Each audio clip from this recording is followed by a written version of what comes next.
দূরবর্তী সদস্য আছে তারা শুধুমাত্র মানে ভিডিওর অপেক্ষায় থাকে যে কখন ট্রেনিং এর ভিডিওগুলো আপলোড হবে। এমনকি একটা দিন বলা ভুল হবে, ওরা আমাদের ভিডিও আপলোডের টাইমিং গুলোও জানে যে কোন সময় আমরা ভিডিওটা আপলোড করি।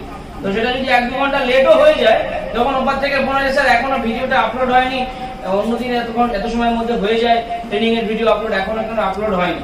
কথাটা কি বললাম বুঝতে পারছেন? এখানে একটা জিনিস সেটা আপনাদেরকে বুঝতে হবে। তো এখানে আজকে আপনারা যারা উপস্থিত রয়েছেন তারা আপনাদের জীবনের প্রতি সিরিয়াস। আমি এটা বলবো না যে যারা উপস্থিত নেই তারা জীবনের প্রতি সিরিয়াস নয়, কারণ এখানে ট্রেনিং মিটিং অ্যাটেন্ড যত আপনারা করবেন, যত কাজটা বেশি ভালো করে শিখবেন, ঠিক আছে, তত আপনারা ধীরে ধীরে সাকসেসের দিকে এগোবেন। ইএলএস মার্কেটিং তত আপনাদেরকে ভরে দেবে। মেন কাজটা হচ্ছে শেখা। যেমন একটু আগে প্রসেন স্যার বলছিল যে কি ব্যর্থ হবেন বারবার, তারপরে আপনি চেষ্টা করতে করতে সাকসেস হবেন। যে অ্যাকচুয়ালি কি বিষয়টা, সাকসেস আমাদের ইএলএস এর টোটাল 12টা র‍্যাঙ্ক আছে। আমি বলি ক্লাস 1 থেকে ক্লাস 12, তাই তো?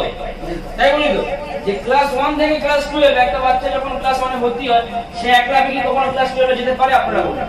তাকে ক্লাস 1 পাস করতে হবে এবং ক্লাস 1 পাস করার আগে তার বাবা মা তাকে একটু হাতে ঘড়ি দেওয়া হবে, তবে তো ক্লাস 1 এ ভর্তি। যেটাকে আমরা সহজ কথায় বলি নার্সারি স্কুল। ছেলেমেয়েরা নার্সারি পাস করে তবে তো 1 এ ভর্তি হবে। তারপরে 1 পাস করে 2 এ, 2 পাস করে 3 তে, 3 পাস করে 4 এ। এবার যেই 4 থেকে 5 এ ওঠার পালা আছে তখন কিছু ছেলে পিলে ছিটকে চলে যায় নাকি 5 থেকে 8 কোন রকমের, কারণ 5 থেকে 8 তো পাস করলেই পুরো 5 থেকে 8 গড়ে তুলে দিল সব। তাহলে 5 থেকে 8 টাও এই কোন রকমের এড়িয়ে গড়িয়ে উঠে যায়। মেন তো ভান্ডা 8 থেকে 12, সেখানেই আসলে মেন বিষয়টা লুকিয়ে থাকে। এখানে একটা জিনিস মেন, আপনি নিজের বাস্তব জীবনের সাথে একবার তুলনা করুন, একবার পরিকল্পনা করুন, একবার ভাবুন যে আজকে যখন আপনি একটা ন্যাচারালি, যে অনেকে বলে যে লোক কোথায় পাবো বা কিভাবে কাজ করব, তাহলে লোক যদি কোথায় পাবেন, আজকে দেখুন প্রত্যেক বছর কত ছেলেমেয়েরা মাধ্যমিক দিচ্ছে, কত ছেলেমেয়েরা উচ্চ মাধ্যমিক দিচ্ছে, কত ছেলেমেয়েরা কলেজ পাস করছে। এরা কারা?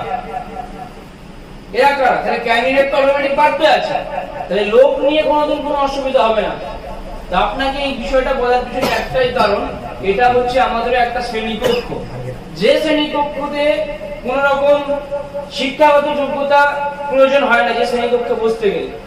এই শ্রেণীকক্ষটা হচ্ছে সেই শ্রেণীকক্ষ যে শ্রেণীকক্ষ মানুষের শুধু মানে সাধারণ জ্ঞান তো যা বাদ দিলাম সে কথা আলাদা ব্যাপার, যাই তা কিন্তু না, এখান থেকে একটা ভালো সোর্স অফ ইনকামের জায়গা পাওয়া যায়। কি বললাম? এখান থেকে মানুষের চিন্তাধারা, মানুষের মনোবল, মানুষের আর্থিক উন্নয়ন সবকিছু পরিবর্তন হয় কিন্তু এই সেমিনার হল থেকে। আজকে আপনি বাইরের জগতে কোন ইন্ডাস্ট্রি বা কোন সংস্থা এখনো কিন্তু তৈরি হয়নি যারা মানুষকে ডাইরেক্ট এই বিষয়গুলো সম্বন্ধে প্রশিক্ষণ দেয়, মানি ম্যানেজমেন্ট সম্বন্ধে প্রশিক্ষণ দেয়। কি বললাম কথাটা বুঝতে পারছেন? তো আপনারা সৌভাগ্যবান ব্যক্তি যে আপনারা সম্পূর্ণ বিনামূল্যে এই জিনিসগুলো অ্যাটেন্ড করছেন।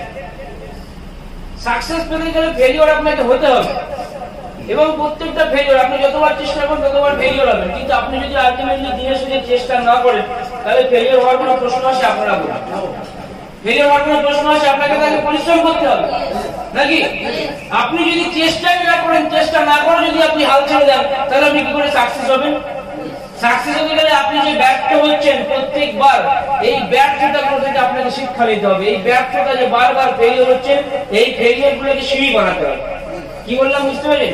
এবং ওই ফেলিওরের একদম বুকে পা রেখে একটা করে উঠতে সাকসেসে গিয়ে পৌঁছাবেন। বুঝতে পেরেছেন? ফেলিওর গুলোকে কাজে লাগবে।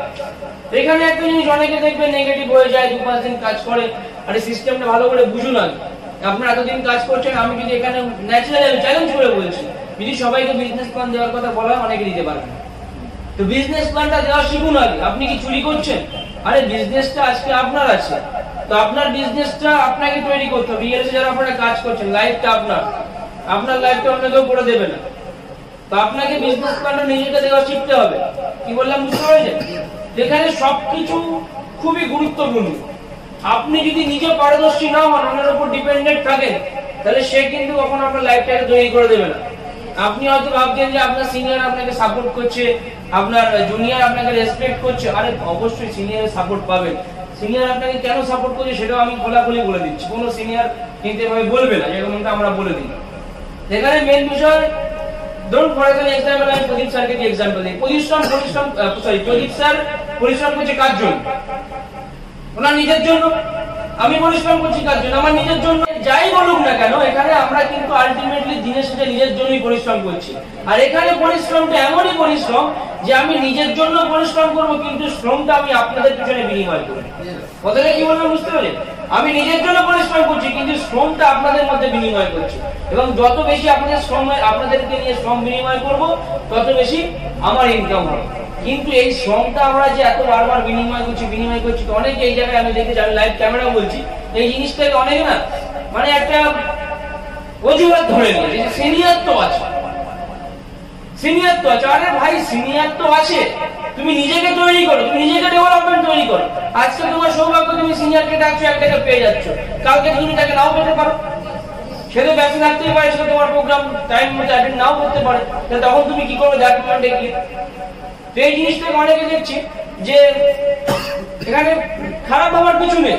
কারণ কি, একটা জিনিস আপনাকে বুঝতে হবে, আপনি যখন দেখছেন যে আপনি যখনই যা কিছু করছেন সমাধান পেয়ে যাচ্ছেন সঙ্গে সঙ্গে ইনস্ট্যান্ট, কিন্তু এই যে সমাধান পাচ্ছেন, আমার সিনিয়র অমুক আছে, আমার অফিসের লিডার অমুক আছে, অফিসের দায়িত্ব ওনার আছে, ঠিক আছে, তো সবকিছু দায়িত্ব উনি পালন করবেন, সবকিছু কাজ ওনার, সবকিছু দায়িত্ব ওনার, এটা কিন্তু ঠিক নেই।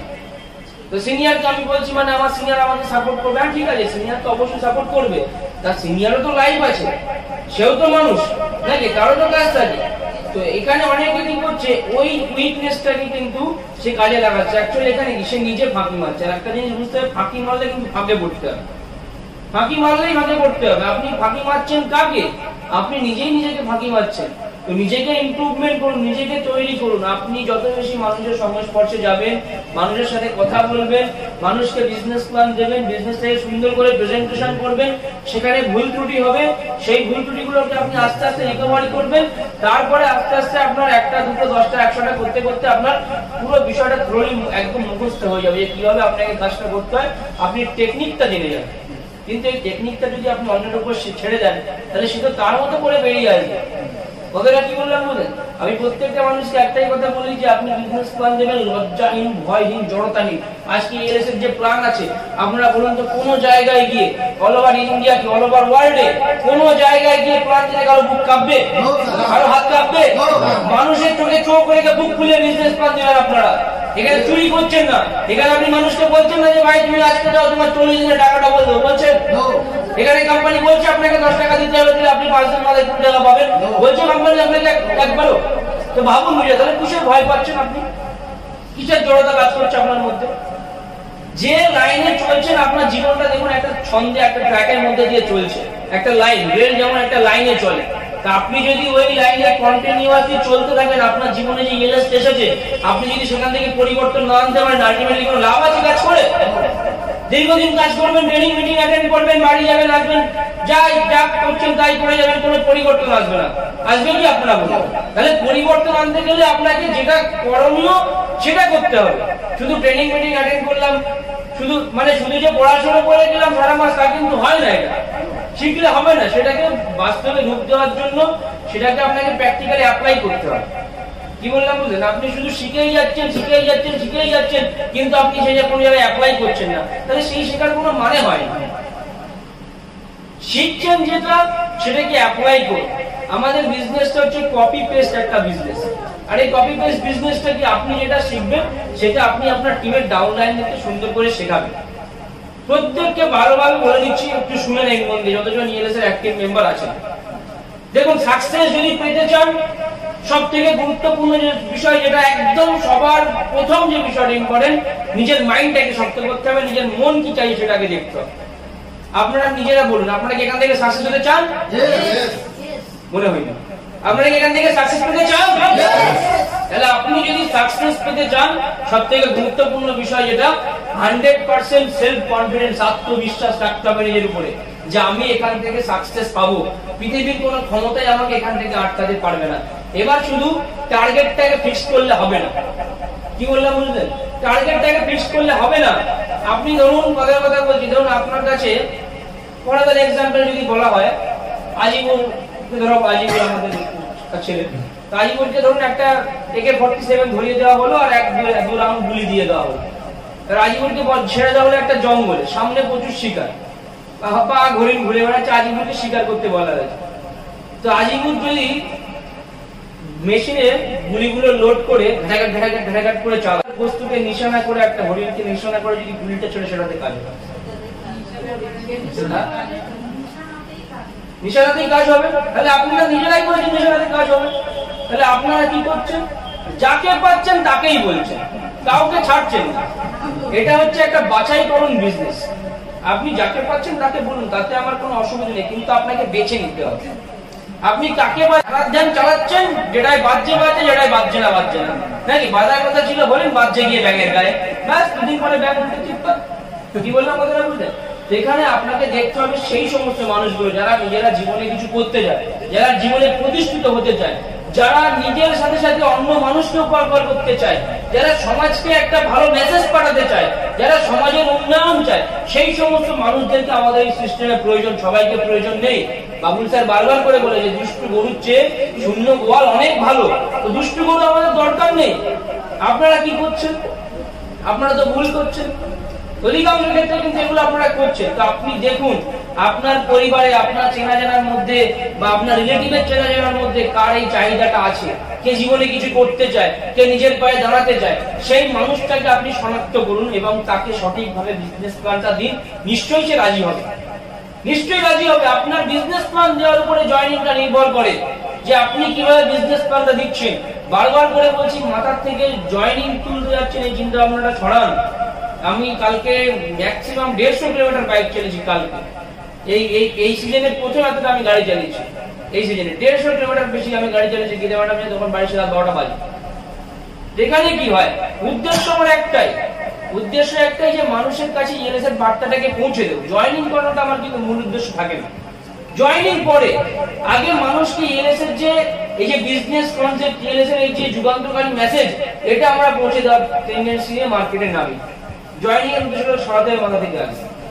আপনি একটা পরিবর্তনের পথে নেমেছেন, এই যে পরিবর্তনের পথে নেমেছেন, আপনি ইএলএস এর সাথে যুক্ত হয়েছেন, আপনার জীবনে একটা যে পরিবর্তন আসবে তার জন্য আপনাকে নিজেকেও কিন্তু পরিবর্তন করতে হবে।